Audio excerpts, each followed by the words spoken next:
قدیم عرب کی کچھ روایات ایسی تھیں جن کی وہ سختی سے پابندی اور پاسداری کرتے اور کسی حال میں ان سے منہ موڑنے کے لیے تیار نہیں ہوتے تھے۔ ان میں سے ایک روایت یہ بھی تھی کہ وہ نوزائیدہ بچوں کو اپنے گھروں میں پالنا پسند نہیں کرتے تھے، بلکہ رضاعت و پرورش کے لیے دور دیہاتوں کی کھلی فضاؤں میں بھیج دیتے تھے، اور بچے صحراؤں اور جنگلوں کے کھلے بے تکلف فطری اور صحت مند ماحول میں پرورش پاتے، جس سے ان کی صحت پر خوشگوار اثر پڑتا اور وہ تندرست اور توانا بنتے۔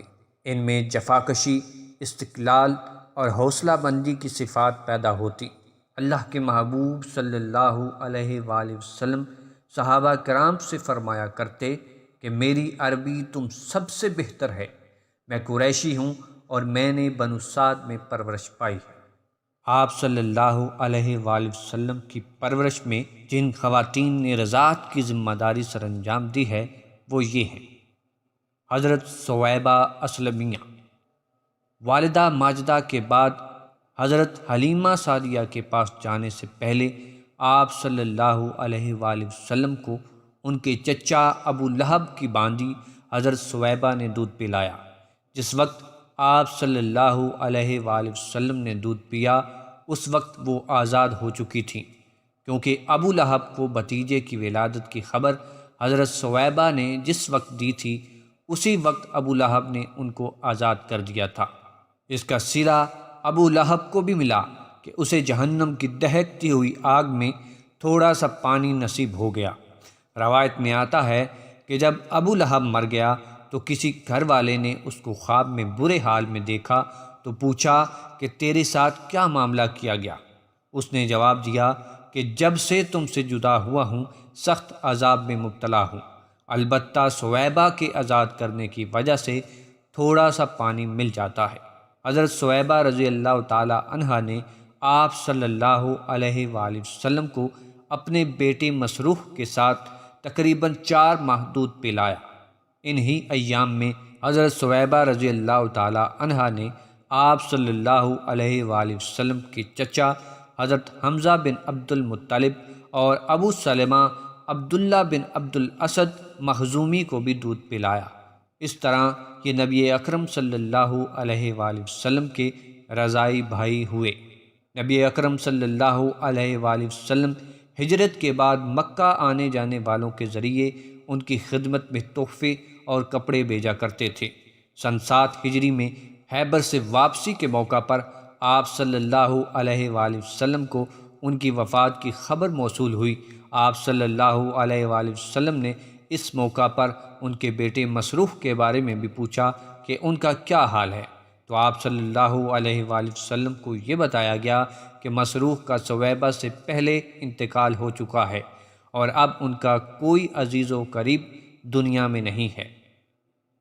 دوسری شخصیت جنہوں نے آپ صلی اللہ علیہ وآلہ وسلم کی رضاعت کی ذمہ داری کو سر انجام دیا وہ حضرت حلیمہ سعدیہ رضی اللہ تعالی عنہا ہیں۔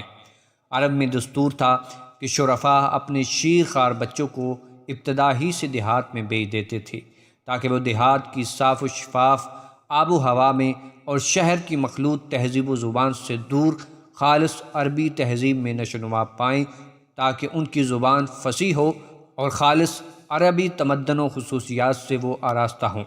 شرفائے عرب میں جاری اس دستور کے مطابق بنو سعد کی عورتیں شیر خوار بچوں کو مکہ آ کر تلاش کرتیں اور مخصوص اجرت و معاوضہ حاصل کرنے کی غرض سے انہیں لے کر جاتیں۔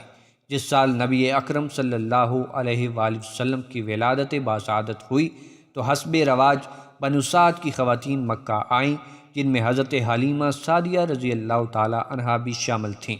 تمام خواتین نے آپ صلی اللہ علیہ وآلہ وسلم کے گھر کی خستہ حالی اور آپ کی یتیمی کو دیکھ کر انکار کر دیا تو حضرت حلیمہ سعدیہ رضی اللہ تعالی عنہا نے اللہ سے برکت کی امید لگا کر اس یتیم کو لے لیا، جو در حقیقت یتیم نہیں بلکہ در یتیم تھے۔ اس مولود کے مبارک ہونے کا احساس حضرت حلیمہ سعدیہ رضی اللہ تعالیٰ عنہا اور ان کے شوہر کو اسی وقت سے ہونا شروع ہو گیا جس وقت انہوں نے ان کو گود لیا۔ چنانچہ اگلے دن ہی سے ان کے شوہر نے اپنے احساسات کا ان الفاظ میں اظہار کیا اے حلیمہ، خوب جان لو کہ خدا کی قسم تم نے بہت ہی مبارک بچہ لیا ہے۔ حضرت حلیمہ بنت ابو زحیب بن عبداللہ بن حارث قبیلہ حوازن کی شاخ بنو سعد سے تعلق رکھتی تھیں۔ ان کے شوہر حارث بن عبد العزیٰ بھی اسی قبیلہ کے تھے۔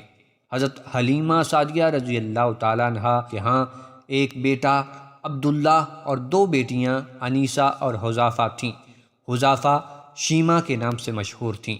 حضرت حلیمہ سعدیہ رضی اللہ تعالیٰ عنہا نے آپ صلی اللہ علیہ وآلہ وسلم کو 2 سال تک دودھ پلایا۔ مدت رضاعت مکمل ہونے پر دودھ چھڑا کر حسب معاہدہ آپ صلی اللہ علیہ وآلہ وسلم کو مکہ لے کر تو آ گئیں، لیکن ان کی تمنا تھی کہ اس مبارک مولود کو کچھ دنوں مزید رکھنے کی سعادت مل جائے۔ ادھر جب مکہ پہنچیں تو معلوم ہوا کہ مکہ میں وبا پھیلی ہوئی ہے، تو ان کی گزارش پر آپ کی والدہ اور دادا نے ان کی گزارش کو قبول کرنا ہی بہتر سمجھا۔ اس طرح آپ صلی اللہ علیہ وآلہ وسلم دوبارہ حضرت حلیمہ سعدیہ رضی اللہ تعالیٰ عنہا کے پاس ہی رہے، اور 4 سال کی عمر تک آپ صلی اللہ علیہ وآلہ وسلم ان کے پاس ہی رہے۔ 4 سال کی عمر میں جب پہلی مرتبہ شق صدر کا واقعہ پیش آیا تو حضرت حلیمہ سعدیہ رضی اللہ تعالیٰ عنہا کو اندیشہ ہوا کہ کہیں کوئی صدمہ اور حادثہ نہ ہو جائے، اسی لیے آپ کو والدہ ماجدہ حضرت آمنہ رضی اللہ تعالیٰ عنہا کے پاس لے کر آ گئیں۔ جب نبی اکرم صلی اللہ علیہ وآلہ وسلم کی شادی حضرت خدیجہ رضی اللہ تعالیٰ عنہا سے ہو چکی تھی، اس وقت حضرت حلیمہ رضی اللہ تعالیٰ عنہا دوبارہ مکہ آئیں اور آپ صلی اللہ علیہ وآلہ وسلم سے اپنے علاقہ کی قحط زدگی کا تذکرہ کیا۔ آپ صلی اللہ علیہ وآلہ وسلم نے حضرت خدیجہ رضی اللہ تعالیٰ عنہا سے ان کے بارے میں بات کر کے ان کو مدد کی ترغیب دی، جس پر حضرت خدیجہ رضی اللہ تعالیٰ عنہا نے انہیں 40 بکریاں عنایت فرمائیں۔ آپ صلی اللہ علیہ وآلہ وسلم کے نبوت سے سرفراز ہونے کے بعد ایک بار اپنے شوہر کے ساتھ مکہ بھی تشریف لائیں، اور اس سفر میں دونوں مشرف با اسلام ہوئے۔ غزوہ حنین کے موقع پر آپ صلی اللہ علیہ وآلہ وسلم صحابہ کرام کے ساتھ جارانہ میں موجود تھے۔ صحابہ کرام نے دیکھا کہ ایک خاتون تشریف لائیں تو نبی اکرم صلی اللہ علیہ وآلہ وسلم نے ان کے کرام میں چادر بچھائی اور ان کو اس پر بٹھایا۔ صحابی رسول حضرت ابو طفیل رضی اللہ تعالیٰ عنہ کہتی ہیں کہ میں نے صحابہ سے پوچھا کہ یہ کون ہیں، تو صحابہ نے جواب دیا کہ یہ رسول اللہ صلی اللہ علیہ وآلہ وسلم کی رضائی ماں حضرت حلیمہ سعدیہ رضی اللہ تعالیٰ عنہا ہیں۔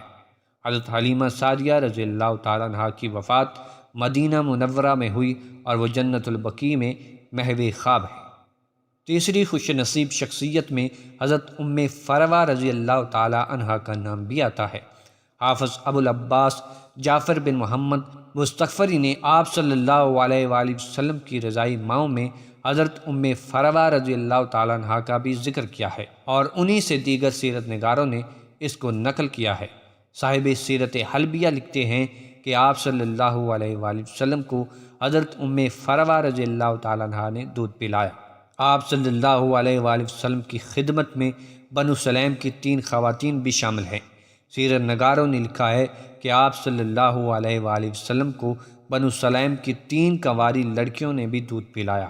انہوں نے اپنا سینہ جو ہی نبی اکرم صلی اللہ علیہ وآلہ وسلم کے منہ سے لگایا، دودھ جاری ہو گیا، جسے آپ صلی اللہ علیہ وآلہ وسلم نے پیا، اور اتفاق یہ کہ ان تینوں کا نام عاتقہ تھا۔